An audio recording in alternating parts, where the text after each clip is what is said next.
할렐루야. 자, 생명의 말씀 봅니다. 요한복음 13장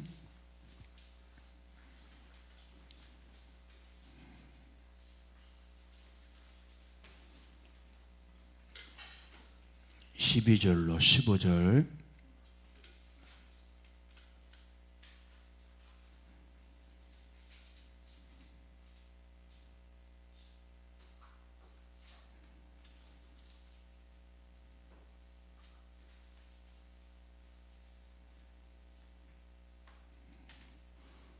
자, 우리 다 함께 봅니다.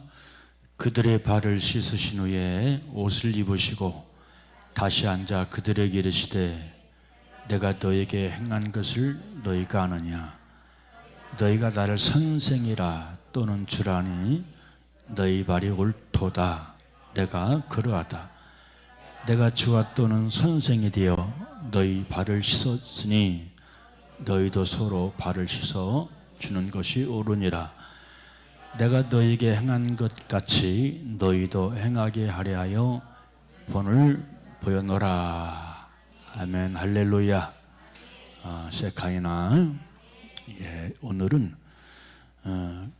가정의 달 가운데는 스승의 주일도 있고, 그리고 다음 주에는 제가 바로 그 설교 계획이 부부의 주일로 그렇게 지키려고 생각을 하고 있습니다. 저는 그 국민학교죠. 제가 다닐 때는 국민학교인데 국민학교 때 선생님들이 다 기억이 납니다. 1학년 때 김낙식 선생님, 2학년 때 박혜동 선생님, 3학년 때 박기신, 귀신이 아니고 기신 선생님, 그리고 4학년 때는 정광진 선생님, 5학년 때는 김관조 선생님, 그리고 6학년 때는 다시 김낙식 선생님, 그렇게 기억이 나고 있습니다. 아주 그 착했던 선생님도 기억이 나고 아주 싸납고 매질을 많이 했던 그런 선생님도 기억이 납니다. 국민학교 때도 그렇게 그냥 싸나운 선생님들이 있어요. 매질을 많이 하는 그런 선생님들이 있었는데 그 당시는 육성예비, 기성예비 이런 곳이 있어가지고 만약에 안 가져오면 바로 다시 집으로 쫓아보내고 매를 대는 그런 선생님들도 있었습니다. 우리 박명순 사모는 가끔 국민학교 때 육성예비를 한번 안 가져갔대요. 그랬더니 그 타이어로 된 슬리퍼, 그 당시 타이어 된 슬리퍼로 뺨을 맞았다 하는 그런 얘기를 요즘은 하지 않지만 여러 번 했던 그런 기억이 있습니다. 자, 그래서 오늘은 제가 왜 이런 얘기를 하냐면 스승의 달을 맞이해서 바로 이 훌륭한 선생님, 스승이라고 하는 주제를 가지고 말씀을 나누려고 바로 여러분들한테 이런 말씀을 드립니다. 매년 그 5월 15일을 스승의 날이다, 그렇게 얘기를 합니다. 이 스승의 날의 유래는 1958년 바로 청소년 적십자 단원들이 세계 적십자 날을 맞이할 때 병중에 있는 선생님 혹은 이미 퇴직한 선생님들을 위로하기 위해서 시작된 날이 바로 스승의 날로 그렇게 알려지고 있고요. 그리고 1982년 바로 이 세종대왕 탄신일인 5월 15일을 스승의 날로 정해서 오늘까지 그렇게 이루고 있는 걸로 알고 있습니다. 자, 여러분, 우리나라는 이 스승에 대해서 각별한 존경심을 가지고 왔어요. 그래서 우리나라 옛말에도 군사부일체라고 하는 그런 말이 있어서 스승의 권위, 그리고 임금의 권위, 부모님의 권위는 동일하다라고 그렇게 취급을 했습니다. 그래서 옛말에 우리가 잘 아는 것처럼 바로 어버이의 그림자 그리고 스승의 그림자는 밟아서도 안 된다라고 하는 전해오는 그런 이야기가 있습니다. 그런데 사실 요즘은 바로 이 사제와의 관계 이런 것들을 굉장히 찾아보기 힘든 그런 때가 되었지요. 공교육이 추락을 하고 그리고 사교육이 상황을 이루면서 바로 우리 그 사회 일각에서는 선생은 많지만은 스승이 없고 그리고 학생은 많지만은 제자가 없다 하는 그런 말들이 오르내리고 있습니다. 그리고 교실 붕괴, 학교 붕괴, 선생 붕괴, 그리고 학생 붕괴라고 하는 그런 안타까운 말들까지도 나오고 있는 것을 볼 수가 있어요.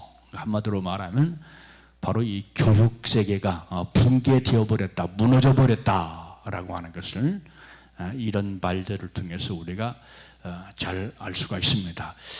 나라가 잘 되려면 그리고 나라가 부강해 가려면 무엇이 잘 돼야 돼요? 교육이 잘 돼야지요. 교육이 잘 되어야 합니다. 그래서 바로 이제 옛날부터 서당이 있었고 그리고 서당 시절이 지나간 다음에는 소학교가 있었고 소학교가 지난 다음에는 바로 모든 국민들이 바로 다 교육을 받아야 된다. 그렇게 해서 국민학교가 생겼던 것을 볼 수가 있습니다. 옛날에는 그 여러분들 국민학교만 나와도 공부를 많이 했어요. 우리 그 누님 또래들을 보면은 국민학교 나오지 않은 그런 그 선배들도 많고 저들도 역시 마찬가지. 제 친구 가운데도 바로 국민학교도 못 나오고 혹은 국민학교를 간신히 졸업하고 바로 공장에 가서 일을 하는 그런 친구들도 많이 있었습니다. 그렇지만은 요즘은 다들 많이 배우지요. 다들 많이 배워요. 이것도 한마디로 말하면 나라의 축복이라고 말씀을 드릴 수가 있습니다. 자, 그런데 이 교육 방법이 좀 다르더라고요. 옛날에는 바로 이 지식교육뿐만 아니라 인성교육에 힘썼어요. 예절교육, 인격교육 이런 것들을 치중해서 교육을 하고 가르쳤습니다마는 요즘에는 그냥 지식교육 이런 것들에게 힘쓰기 때문에 아이들이 많이 교육을 받고 그렇지만은 그 심성, 그 인격이 무너져 버리는 그런 아이들이 참으로 많이 있는 것을 볼 수가 있습니다. 그러니까 이 교육의 성장이라고 하는 것, 이 가르침이라고 하는 것은 바로 이 가르치는 것, 교육뿐만 아니라 더 중요한 것은 인격 교육, 심성 교육이라고 말씀을 드릴 수가 있습니다. 왜냐하면 바로 여러분들 이 심성 교육이 되지 않으면 사람이 안 돼요. 사람이 안 됩니다. 그래서 참된 교육은 사람 교육이고 인격 교육이고 심성 교육이라고 말씀을 드릴 수가 있습니다. 자, 우리 그 한신대학교 총장이셨던 김재준 박사님이 계셨는데요. 이분은 교단에서 10년을 봉직했으면 그분을 존경하는 표시로 모자를 벗어라. 그분 앞에서는 모자를 벗어라. 그랬고 교사로 20년을 봉직했으면 바로 그분 앞에서는 허리를 숙여라. 그렇게 얘기했고 교사로 30년을 봉직했으면 그분 앞에 무릎을 꿇어라 하는 그런 말씀을 했습니다. 그래서 여러분들 이 교사에 대한 스승에 대한 존경심을 가져야 참된 제자의 도래를 다하는 것이다 라고 말씀을 드릴 수가 있어요. 저도 학교를 졸업하고 목사가 된 후에 초등학교 선생님이 기억이 나더라고요.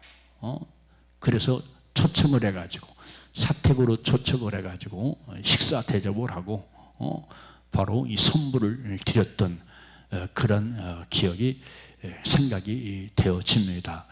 그래서 여러분들 나이 다 된 것, 이런 것들은 바로 스승의 은혜거든요. 나이 다 된 것은 가정에서는 부모님의 은혜고, 그리고 학교에서는 스승의 은혜고, 또 교회 안에서는 바로 목사의 은혜라고 말씀을 들을 수가 있기 때문에, 나를 가르쳐주는, 나를 세워주는 그런 스승에 대해서는 그분이 부모님이든 그분이 학교 선생님이든 목사든 바로 우리가 감사하는 그런 마음을 가져야 될 줄로 믿습니다. 그래서 성경에서도 바로 이 스승에 대해서 가르쳐주고 있는 그런 내용이 기록이 되어져 있는데요.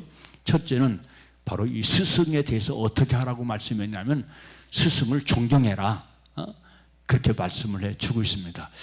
자, 이 시대는 부모님에 대한 존경심도 사라졌고, 그리고 따라서 선생님에 대한 존경심도 사라졌고, 또 아버지, 또 교회 안에서는 이 목사에 대한 존경심도 사라져서 바로 이제 고통이 넘치는 그런 세상이 된 것을 볼 수가 있습니다.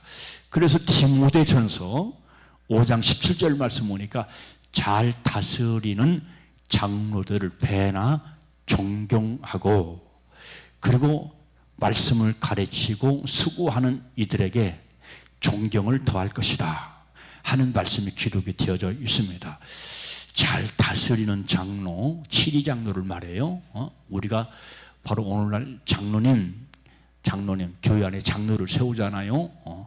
이런 사람들을 가리켜서 치리장로라 그렇게 얘기를 하고, 그리고 따라서 말씀을 가리키는 장로는 목사가 바로 말씀을 가리키는 장로라고 볼 수가 있습니다. 그러니까 성경 말씀 보니까 두 종류의 장로가 있는데, 치리장로가 있고 말씀을 가리키는 장로가 있다. 그리고 또 하나, 또 누가 있냐면 교사가 있죠. 말씀을 가리키는 그런 교사가 있는데, 이런 사람들을 바로 성경은 존경하라, 배나 존경하라 라고 말씀을 하고 있습니다. 여러분, 스승에 대한 존경심이 없으면 교육이 바로 서지 않죠. 부모에 대한 존경심이 없으면 부모에게 효도하지 않죠. 부모를 함부로 대하죠. 그러니까 가정에서는 바로 이 부모에 대한 존경심을 가져야 될 것이고, 따라서 오늘날 이 교회 안에서는 목사나 교사들에게 바로 이 존경심을 가지고 대하는 그런 믿음 생활을 해야 될 줄로 믿습니다. 왜냐하면 말씀이 나를 살려요. 병원 가면 의사가 나를 살리잖아요. 근데 바로 가정에서는 부모가 나를 잘 양육하고 나를 살리고, 그리고 따라서 바로 교회에서는 말씀을 잘 가르치는 목사가 내 영혼을 살린다라고 하는 그런 차원에서 그들을 바로 존경할 것을 우리에게 성경은 말씀을 해주고 있습니다.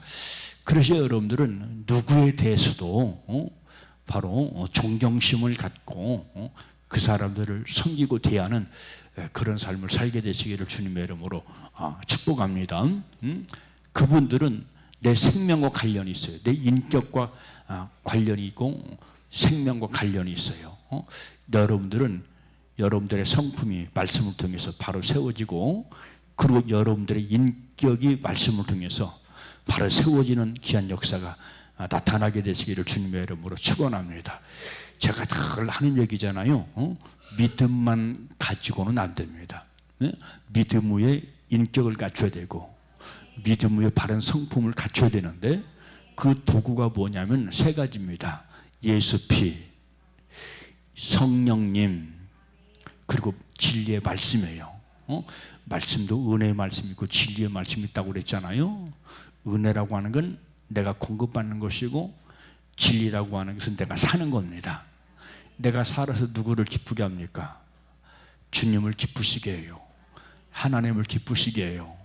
그래서 은혜보다 진리가 훨씬 소중하고, 은혜의 깨우침보다 진리에 대한 깨우침이 훨씬 소중하고 귀하다 하는 것을 우리 사랑하는 세린 성도 여러분들은 기본적으로 알게 되시고, 진리의 말씀 튼튼히 붙잡고 여러분들의 삶, 여러분들의 성격, 여러분들의 인격을 바꾸어 나가게 되시기를 주님의 이름으로 축복합니다.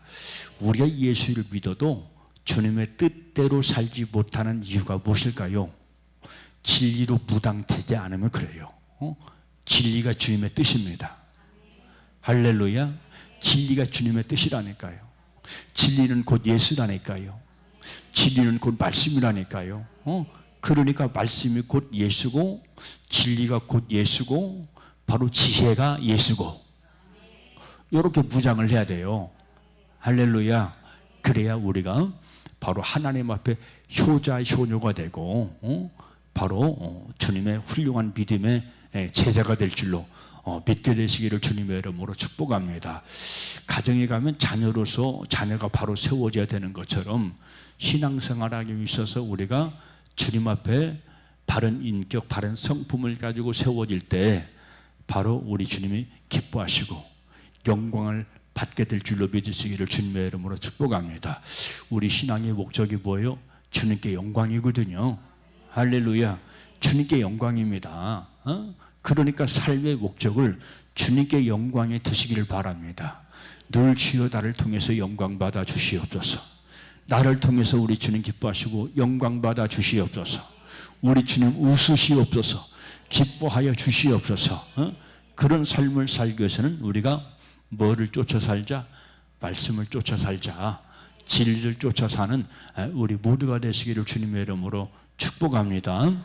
아멘. 자, 두 번째는 바로 성경은 우리에게 뭐라고 말씀하냐면, 바로 선생, 스승을 이해하고 사랑하고 귀히 여겨라 라고 말씀을 합니다.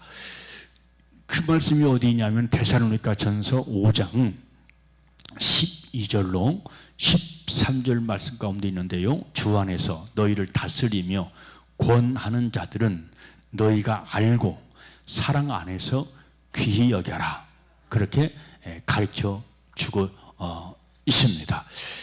여러분, 이 스승을 이해하고 사랑하고 귀히 여기는 마음을 가져야 바로 이 스승의 가르침이 될 수 있는 것이고, 스승의 가르침에 아멘할 수 있는 거예요.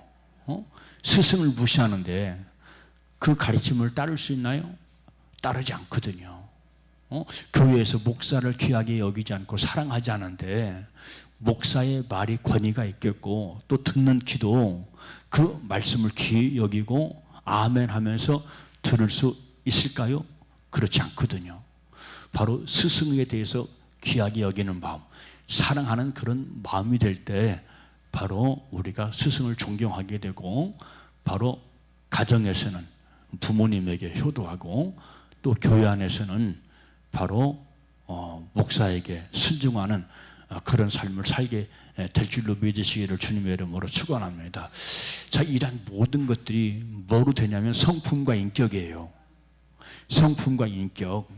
성품과 인격이 되지 못된 사람을 가리켜서 무슨 사람이라고 하냐면 못됐다. 따라서 못됐다. 인격이 못됐다. 성품이 못됐다. 그렇게 얘기를 하거든요. 그래서 야, 너는 왜 이렇게 못됐냐 하는 그런 말을 듣기도 하고, 그렇잖아요. 우리는 주님 앞에 우리의 성품이 올곧고 우리의 인격도 바라서 하나님의 기쁨이 되고 즐거움이 되는 우리 모두가 되시기를 주님의 이름으로 축복합니다. 세 번째는 바로 스승에 대해서 순종하고 순복하라. 자, 성경에서 가장 많이 강조되는 것이 있어요. 그게 뭘까요? 두 가지가 있는데요. 주님의 사랑, 그리고 또 하나는 주님을 향한 순종, 순복입니다.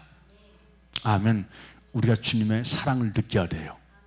말을 하지 않아도 사랑을 늘 느껴야 돼요. 예수 십자가를 생각하면서 야, 얼마나 우리를 사랑하셨으면 죽기까지 우리를 위해서 피를 흘렸을까? 그게 곧 예수 사랑이거든요. 그리고 따라서 예수 사랑을 진실로 믿고 느끼는 사람은 바로 순복합니다. 순종한다 이 말이야. 그래서 바로 성경은 우리에게 중요한 것을 가르쳐주고 있는데, 예수 사랑을 믿어라, 예수님은 사랑이시다, 하나님은 사랑이시다 하는 것과 동시에 너희들은 그 사랑의 주님을 향해서 순복하라. 할렐루야. 순복할 것을 말씀을 해주고 있습니다. 그래서 그 말씀의 근거는 히브리서 13장 17절에 나옵니다. 너희를 인도하는 자들에게 순종하고 순복하라. 아멘. 순종하고 순복하라는 거예요. 저희로 하여금 이것을 즐거움으로 하게 하고 근심하게 하지 말라는 거예요. 말씀을 가르치면서도 근심하게 하면 안 되겠죠. 그렇죠? 근심을, 교회를 향해서 근심이 떠나지 않은 사람이 있어요. 나는 근심을 굉장히 많이 한다. 누가 그랬을까요? 바울이 그랬어요. 바울이 교회를 세워놓고 개척해놓고 늘 교회를 향한 뭐가 떠나지 않았어요? 근심이 떠나지 않았어요. 근심했다고 그랬어요. 근심했다고 그랬어. 얼마만큼 근심했느냐? 야, 내가 죽겠다. 사형 선고 받은 것 같다. 내가 마음의 근심이 워낙 크고 너무 커서 그 무게가 다 몰아부었고 힘들어서 사형 선고를 받은 것 같다라고 하는 그런 고백을 하고 있는 것을 보게 됩니다. 그래서 바로 사역자가 사역을 할 때 탄식하면서 근심하면서 괴로워하면서 하지 말게 하라 하는 것을 우리에게 말씀을 해주고 있습니다. 여러분, 구약에도 근심한 사람이 있어요. 근심한 사람이 있는데 누가 그 근심했냐면 이스라엘 백성을 광야로 인도했던 바로 이 모세라고 하는 사람이 근심을 하고 있는 것을 볼 수가 있죠. 왜 그랬을까요? 그들이 다 원망을 했거든요. 불평을 했거든요. 뭐가 안 됐다? 인격이 안 됐다. 성품이 안 됐다. 여러분, 인격이 안 되고 성품이 안 된 이유가 있어요. 어떤 과정을 거쳤습니까? 그들이 어디에 있었습니까? 애굽에 있었어요. 애굽에서 어떻게 했어요? 고통을 당했어요.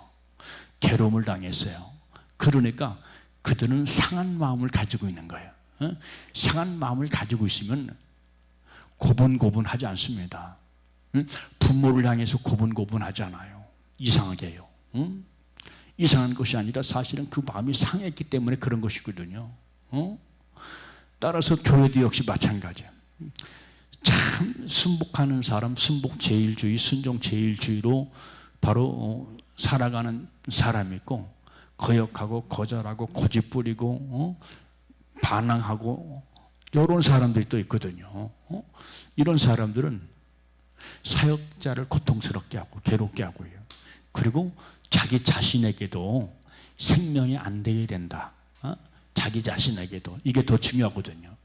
우리는 예수 믿어 생명되어서 하나님께 효도하려고, 주님의 기쁨이 되려고 믿음생활을 하는 것 아닙니까? 그게 곧 낙원이고, 신앙생활에 기쁨이 있고 즐거움이 있는 사람이 곧 어디 갑니까? 천국에 들어가는 것이거든요. 천국은 낙원입니다.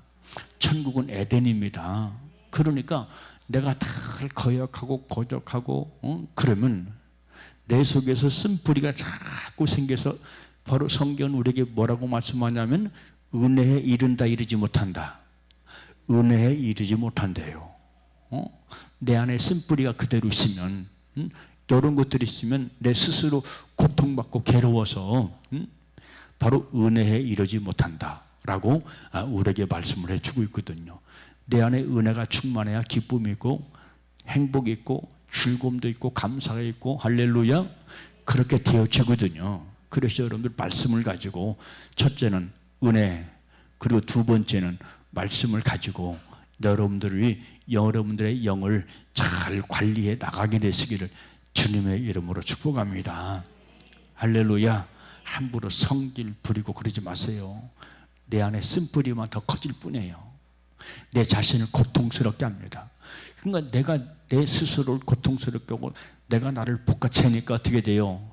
생명이 이루지 못하고 은혜에 이루지 못하는 그러한 현상들이 벌어지게 된다. 그런 얘기입니다. 그래서 여러분들은 바로 이 스승의 말씀에 잘 복종해서 여러분들의 삶이 바로 여러분들의 광야를 잘 통과하시고, 그리고 우리 주님께서 우리에게 목적하는 바 가나안 땅에 무사히 들어가서 예루살렘까지 들어가는 우리 모두가 되시기를 주님의 이름으로 축복합니다. 예루살렘, 예루살렘 그러잖아요. 예루살렘이 무슨 뜻을 가지고 있을까요? 예루살렘, 살렘, 평화입니다. 예루살렘, 천국은 평화의 땅입니다. 할렐루야. 거기가 목적지예요. 그래서 여러분들 우리는 이기고 이겨야 돼요. 은혜를 붙잡고 진리의 메시지를 붙잡고 늘 이기고 이기는 삶을 살아야 될 줄로 믿습니다. 자, 그래서 여러분들 제가 늘 하는 얘기, 이거 굉장히 중요해요. 이긴 자가 있고 이기고 이긴 자가 있다. A파트로 가는 사람은 이긴 자가 아니로 이기고 이긴 자다. 할렐루야. 이기고 이긴 자가 되시기를 주님의 이름으로 축복합니다. 세상을 이기게 되시기를 주님의 이름으로 축복합니다. 그놈 바기 사탄 귀신을 이기게 되시기를 주님의 이름으로 축복합니다. 내 자신을 이기게 되시기를 주님의 이름으로 축복합니다. 그래서 바로 여러분들 여호수아는 가나안 땅까지 들어갔잖아요. 그래서 여호수아는 장군인데 이긴 자라고 얘기해요. 그런데 가나안 땅에 들어가서도 또 더 깊은 곳이 있어요. 더 깊은 곳, 헤브론이 더 깊은 곳입니다. 할렐루야. 서울에 가면 더 깊은 곳이 있잖아요. 그렇죠. 야, 서울 다 왔다. 톨게이트 지나면 서울 다 왔다. 다 왔네. 그래요. 그런데 거기서 끝이 아니잖아요. 계속 더 들어갑니다. 1시간이고 2시간이고 더 들어가요. 어디까지 들어가야 돼요? 명동까지 들어가고 을지로까지 들어가야 되죠. 왜냐하면 그가 서울의 중심이니까. 아멘. 그런 것처럼 바로 여호수아가 가나안 땅을 정복한 것으로 끝이 아니라 이 말이야. 그 다음에 여호수아를 이어서 헤브론까지 들어가는 사람이 있어요. 누굽니까?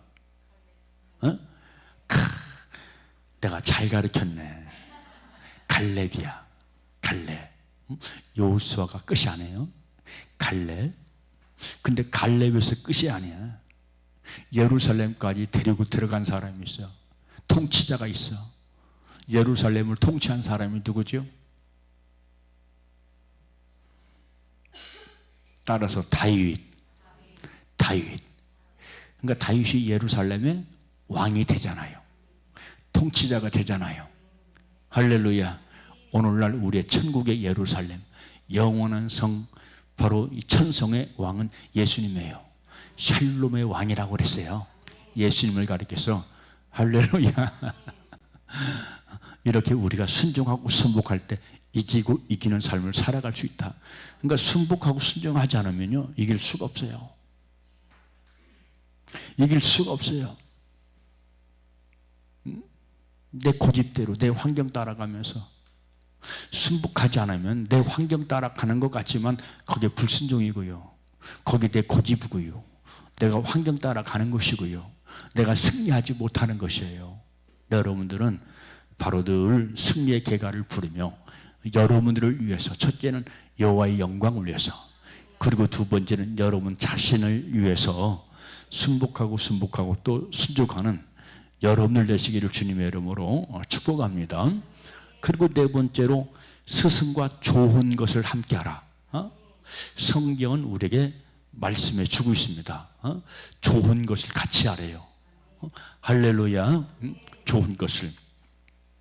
그래서 여러분들 갈라디아서 6장 6절 말씀 보면 가르침을 받는 자는 가르치는 자와 모든 좋은 것을 함께 하라.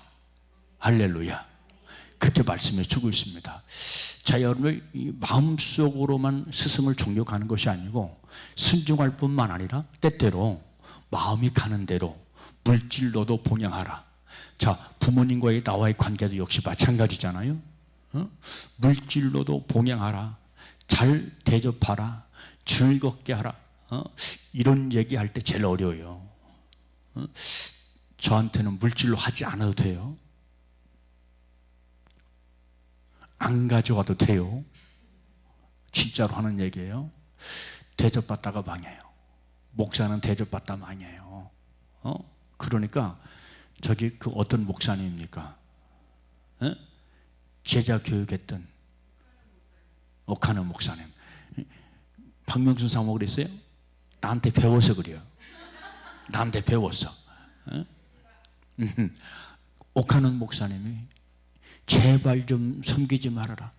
제발 좀 식사 대접하지 말아라. 나 하나님 나라 가면 아무것도 못 받는다. 무슨 날만 되면 막 교인들이 많으니까 줄을 서거든요. 줄을 서요. 목사는요, 자칫하면요, 대접받다 망해요. 목사도 사람이지라 은근히 바라거든요. 근데 나는 안 바래요. 왜? 대접받다 망하거든. 대접받다 망해. 자칫. 그러니까 이 옥하는 목사님이 광고를 했대요. 여러분 제발 나 대접하지 마세요. 하늘나라에 가서 받을 상급 없어요. 그러지 마세요 하면서 광고했다는 그런 말이 있거든요. 제가 잘 알고 있는 김땡땡 여자 목사님이 계세요. 교인들이 명절만 되면 싸가지고 가져오는 거야. 근데 매번 가져오는 여권사님이 있는데 안 가져오더라는 거예요. 왜 안 가져오지? 그래서 은근히 서운한 마음이 들었대. 서운한 마음이 들었어요. 왜 그럴까요? 버릇이 그렇게 된 거예요. 버릇이. 그런데 여러분들 교사나 목사나 섬김 받는 직이 아니거든요. 오히려 섬기는 직이거든요. 그래서 오늘 본 말씀에도 보니까 바로 발을 씻기라고 그랬잖아요. 내가 그렇게 하는 것처럼 너희도 섬기는 자가 되라. 그렇게 말씀했고 우리 주님도 뭐라고 말씀했어요? 내가 온 것은 대접받으려고 한 것이 아니고 섬기려고 왔다. 아멘. 그러니까 우리가 사실은 몰라서 그렇지 주님 말씀을 거부하는 거, 주님의 뜻을 거부하는 것이 바로 이런 부분이거든요. 주님은 섬기러 왔다고 하는데 우리는 섬김 받으려고 하거든요. 그러니까 목사 가운데 지옥 가는 자가 많아요. 두려운 거예요, 사실은. 목사들 가운데 지옥 가는 자가 많다. 얼마나 두려운 얘기입니까? 얼마나 두려워요. 그러니까 예수님께서 야 너희들 높은 자리에 탐하지 마. 높은 자리에 올라가지 마. 이것도 주님 뜻이고 주님 말씀이거든요. 그런데 우리는 높은 자리에 올라가려고 애를 쓰잖아요, 사람들이. 높은 자리에 올라가려고. 서로 막 대통령 되려고, 정권 잡으려고.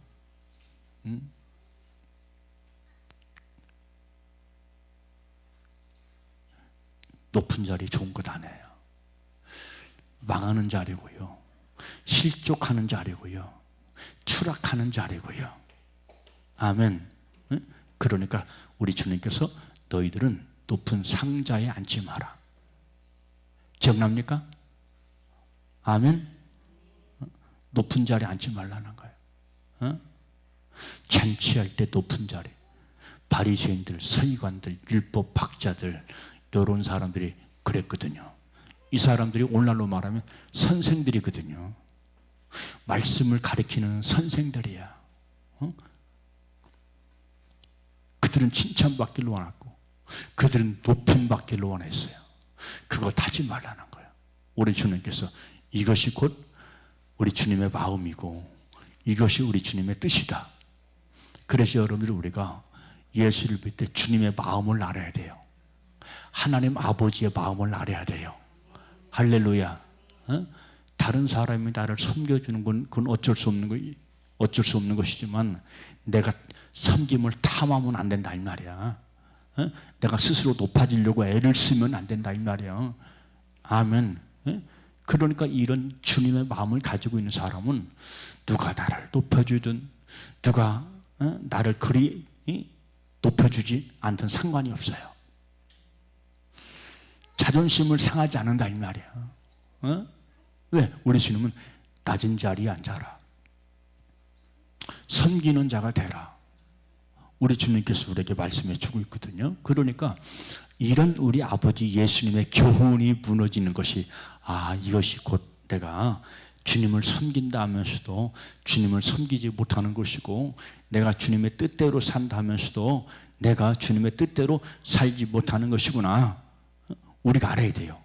그것이 뭐가 안 돼서? 말씀을 통해서 인격 훈련, 성품 훈련 이것이 안 돼서 그래요. 대접받는 거 좋아하지 맙시다. 아멘. 대접하는 건 좋아요. 근데 내 스스로 대접받는 것 좋아하지 말아라. 할렐루야. 그래서 이렇게 스승의 날, 스승과의 인격적인 관계, 도덕적인 관계, 이런 윤리적인 관계 이런 것들이 회복되게 되시기를 주님의 이름으로 축복합니다. 그래서 오늘 본문에 바로 성경 말씀은 우리에게 뭐라고 말씀해 주고 있냐면 가장 큰 스승을 소개해 주고 있는 겁니다. 가장 큰 스승. 말을 하지 않아도 잘 알지요. 그렇죠? 스승에 관한 얘기가 나오면 늘 누가 따라 나와요? 예수님 얘기 나오거든요. 예수님 얘기 나와요. 가장 큰 스승은 예수입니다. 지구촌에서 가장 위대한 스승은 예수 그리스도입니다. 할렐루야. 이 큰 스승의 말씀에 우리가 아멘 해야 되고 아멘 할 뿐만 아니라 실제로 살아야 돼요. 아멘입니까? 실제가 되시기를 주님의 이름으로 축복합니다. 아멘에서 끝나면 안 돼요. 그건 중도 하찮은 거예요. 실제로 내가 살아야 돼요. 행위로 내가 옮겨야 됩니다. 그래서 바로 예수 그리스도의 가르침을 받고 회개하고 움직인 사람들, 이런 사람들은 반드시 변화를 받아서 새로운 신앙생활, 새로운 인생을 살았던 것을 우리가 성경 말씀을 통해서 알 수가 있어요. 그래서 오늘 본문 바로 15절 말씀 보니까 내가 너에게 행한 것 같이 너희도 행하게 하려 하여 본을 보였노라 라고 말씀해 주고 있어요. 여러분 예수님을 본받게 되시기를 주님의 이름으로 축복합니다. 아멘. 그래야 주님을 닮아갈 수 있어요. 그래서 오늘 본 말씀 보니까 내가 스승이 되어서 선생이 되어서 너희들의 발을 닦아준 것 같이 너희들도 서로 본이 되어서 그렇게 서로 섬겨라 라고 우리에게 말씀을 해주고 있습니다. 여러분 우리는 내가 많이 배웠다고 교만해지면 안 되고요. 내가 많이 배웠다고 높아지면 안 되고요.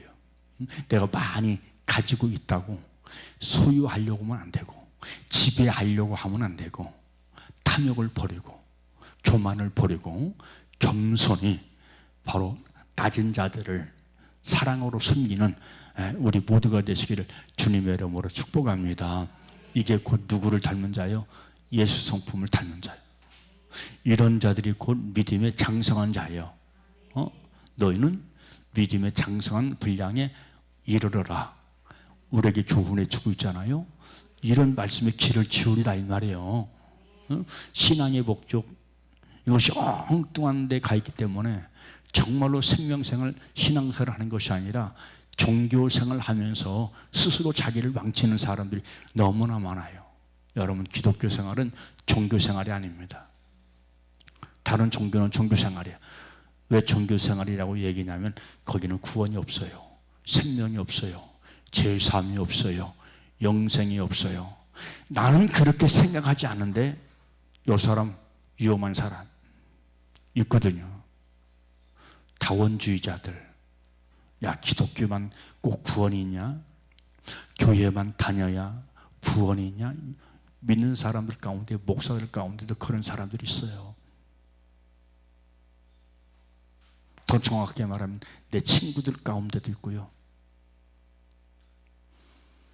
교단 가운데도 이상한 교단들은 그래요. 그러니까 순진한 교인들은 강단에서 목사가 하는 말이 옳다고 생각하기 때문에 무조건 아멘 하는 거예요. 그래서 같이 방언하는 거예요. 바른 말씀을 드려야 됩니다. 진리의 말씀을 드려야 됩니다. 아멘. 그렇지 않으면 영혼 방쳐요. 영혼 방쳐. 이단들이 몇십만 명, 몇백만 명 모이잖아요. 이단들도.